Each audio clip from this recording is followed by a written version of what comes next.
আসসালামু আলাইকুম বন্ধুরা। আলহামদুলিল্লাহ আমি ভালো আছি। আশা করছি আপনারা যে যেখান থেকে আমার ভিডিওটি দেখছেন সবাই ভালো এবং সুস্থ আছেন।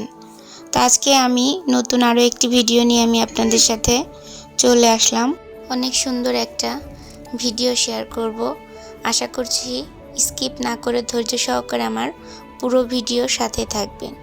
আর যদি ভালো লেগে থাকে তাহলে অবশ্যই লাইক, কমেন্ট এবং সাবস্ক্রাইব করে ভিডিওটা শেয়ার করে দিবেন। তো বাচ্চাদের স্কুলে জন্য সকালের বেলায় অনেকটা ঝামেলা হয়ে যায়।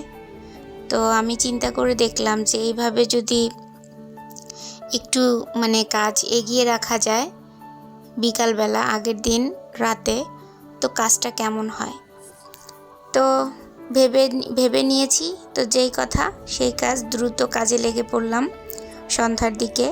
আর বাচ্চাদেরও ক্ষুধা লেগেছিল।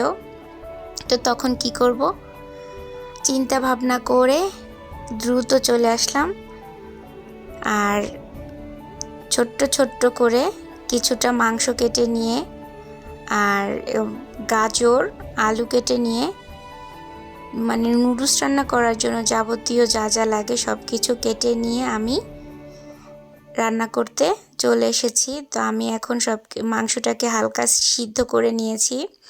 উঠিয়ে ওই পানিতেই আমি নুডলসগুলোকে সিদ্ধ করতে দিয়েছি। তো আমার নুডলসগুলো সুন্দরভাবে সিদ্ধ করা হয়ে গিয়েছে। আর তার সাথে আমি আলু আর গাজরটাকেও সিদ্ধ করে নিয়েছি। গাজর আর আলুটাকে আমি আগে পানিতে দিয়ে একটু পর 2-3 মিনিট পর আমি নুডলসটাকে দিয়েছি। তারপর সবগুলোকে একসাথে ঝরাতে দিলাম।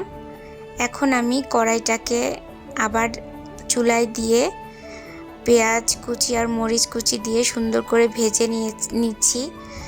এর মধ্যে এখন 2টা ডিম দিব, যেহেতু আমি এখানে বড় একটা নুডলস দিয়েছি আর ছোট 2টা নুডলস, কারণ এখন আমার বাচ্চারা 2জন খাবে আর 2জনের জন্য সকালে টিফিন তৈরি রেখে দিব।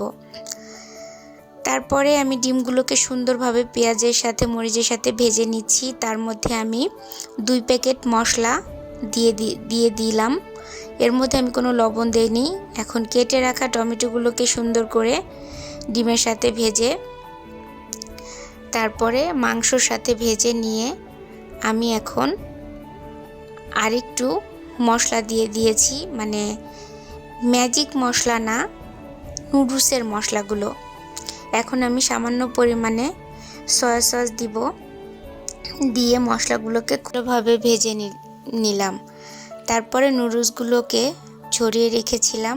আর নুডলসের উপরে আমি আরও 2 প্যাকেট নুডলসের মশলা দিয়েছিলাম, যেন সুন্দরভাবে এই নুডলসটা সাথে মশলাগুলোকে মিক্সড হয়ে যায়।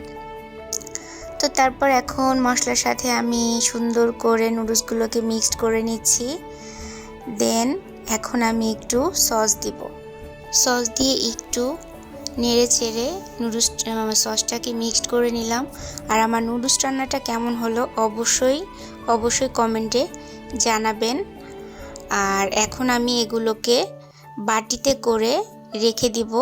ঠান্ডা হওয়ার পর নর্মাল টেম্পারেচারে ফ্রিজে রেখে দিব। সকালবেলা এটাকে জাস্ট সুন্দর করে কম জাল দিয়ে গরম করে আমার 2 বাচ্চার টিফিন দিয়ে দিব।